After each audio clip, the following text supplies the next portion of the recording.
¿Cómo definiría lo que ocurrió en el Consejo de la Magistratura?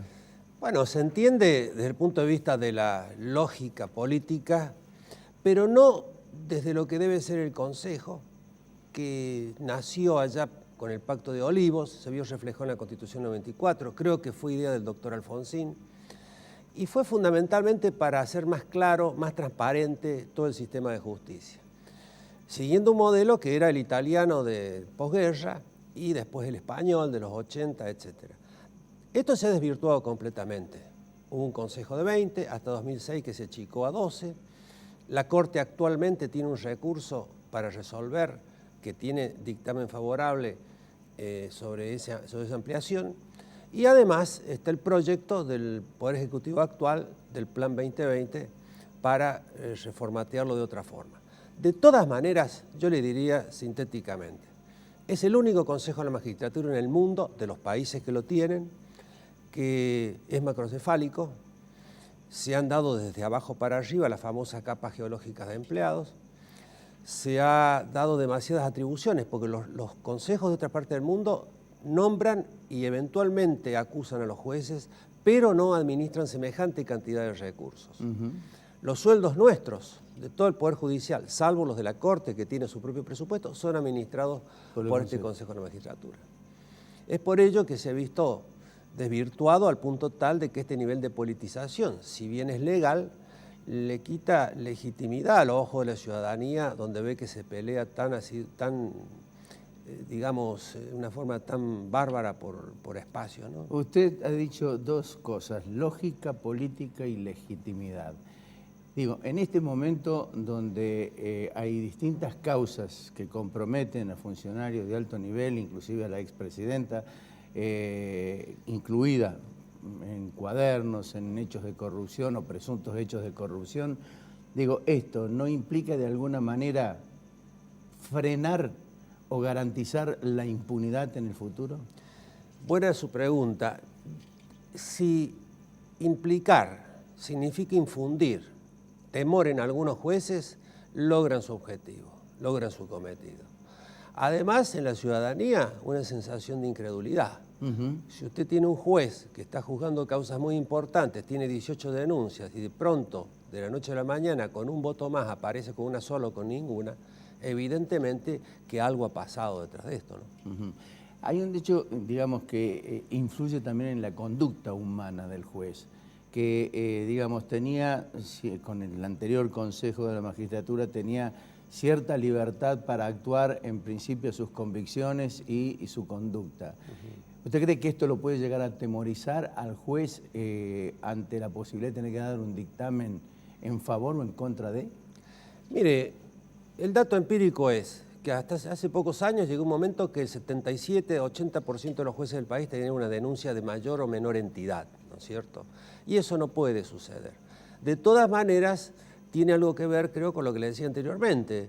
No se puede trabajar tranquilo cuando usted sabe que tiene un consejo ultrapolitizado y que después va a tener que salir a negociar su honor con determinados representantes de los partidos políticos y de conformidad a las causas que usted tiene en sus manos.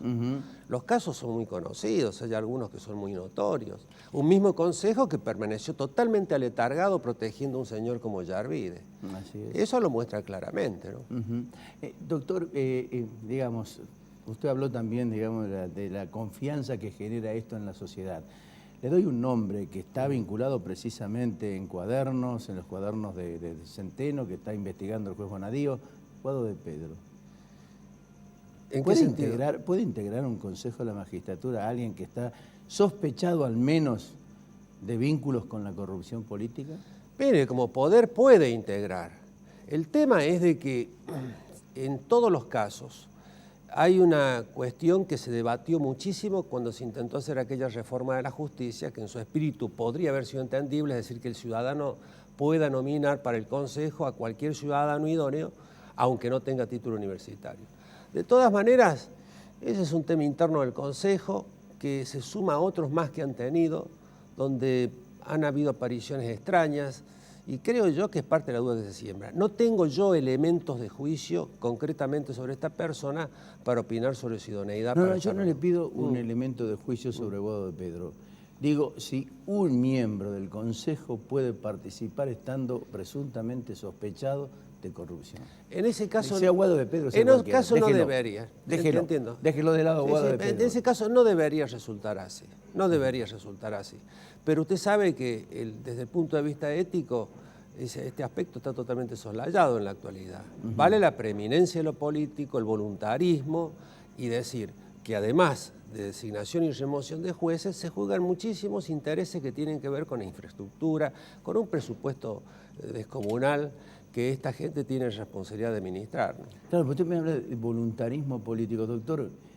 Usted me lo acaba de ratificar recién y me gustaría que lo vuelva a insistir sobre el tema. Estamos hablando de la justicia. Sí. Estamos hablando de la justicia, nada menos que de la justicia. Estamos hablando de jueces, Sí, de quienes tienen que designar y en última instancia decidir sobre la vida de esos magistrados si han obrado correcta o incorrectamente. Se lo digo desde este punto de vista. Supongamos un juez honesto que hace todos los días bien su trabajo y es denunciado porque no se corre ningún riesgo ni se paga ninguna costa por denunciar falsamente.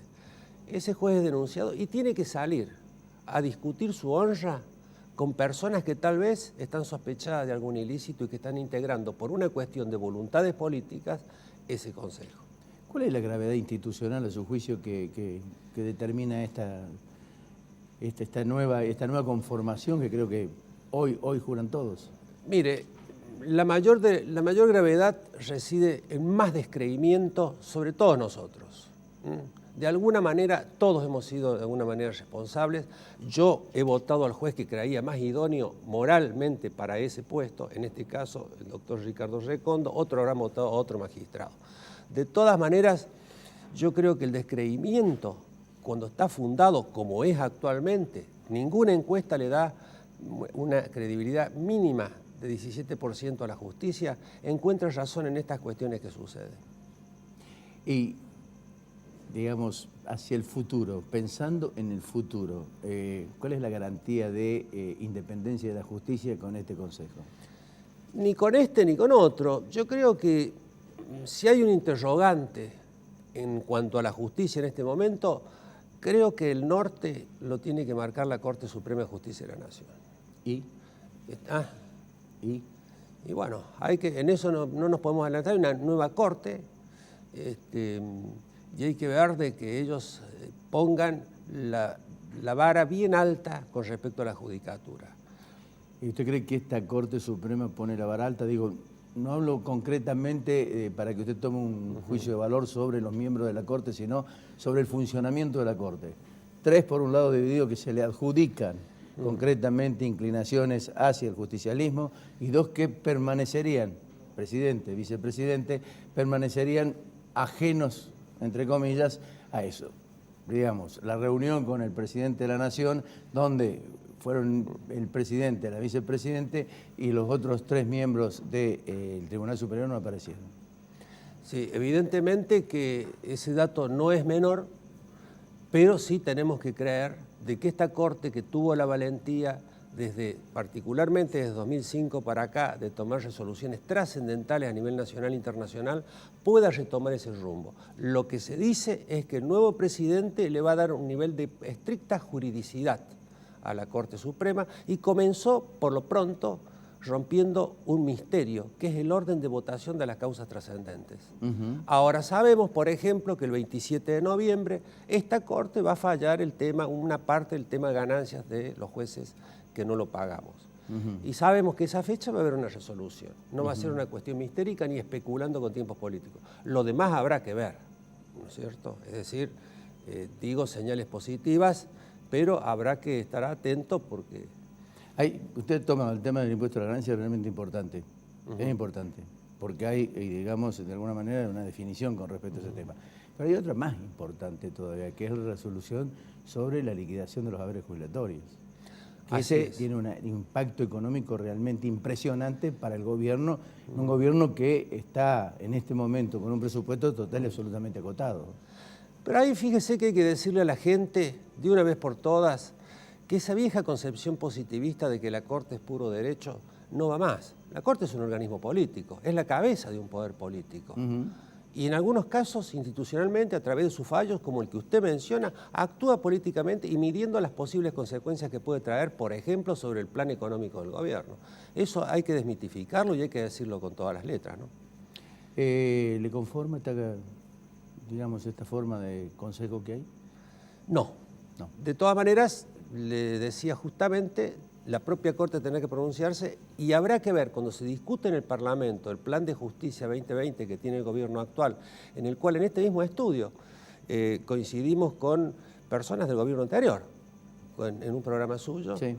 Que se discuta de una buena vez. Lo que pasa es que pareciera ser que las prioridades del Poder Legislativo de la Argentina están en otra parte y no en poner manos a la obra para tener una mejor justicia.